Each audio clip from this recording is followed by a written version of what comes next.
From Stratford, Connecticut, we bring you episode 7 of the Coco and Lefty show. We hope that in these sad days, our friends have found it in their hearts to donate to the devastated persons of Haiti. We have received some emails of interest.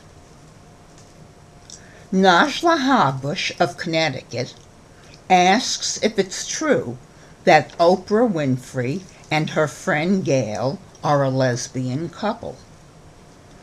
Well, Najla, we have no direct evidence of that. Oprah often speaks of a boyfriend. But of course, he may just be an imaginary friend left over from her childhood, just as my son Peter is still in touch with Kent, his imaginary friend.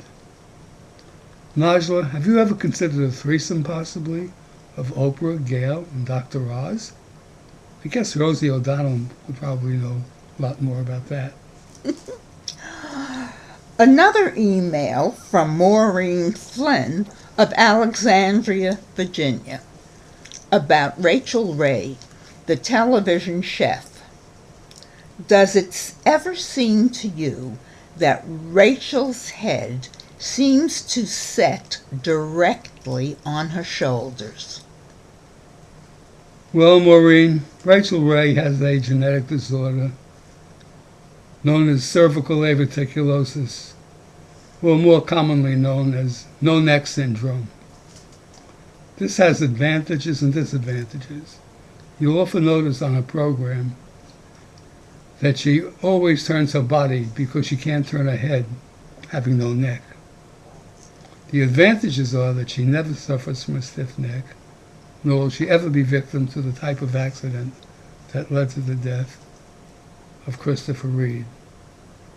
Now, Coco, I know you were going to do a Rachel Ray recipe for a quick Mahjong lunch today, but we don't have all the ingredients, so let me tell a story.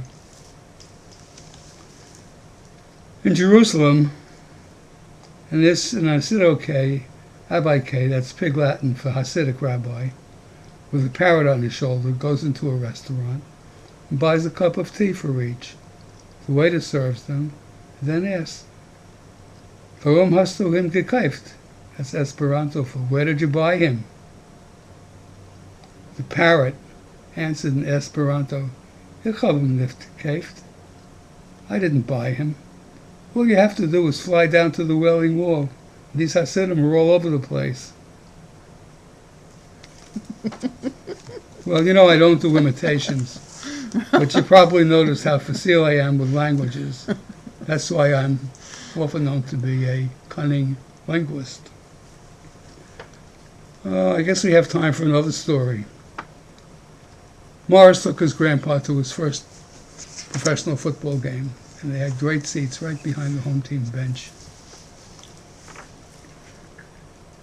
He watched the game. His grandfather seems to be interested. After the game, Morris says, Well, Gramps, how'd you like the game? Grandfather said, Well, it was okay, but I didn't understand some of it. He says, What do you mean? He says, Well, at the beginning, this man in a striped suit throws a quarter up in the air. It falls on the ground. Somebody picks it up. Then they spend the whole rest of the game running back and forth over the field, pushing each other, saying, Get the quarterback, get the quarterback. What's so important about 25 cents?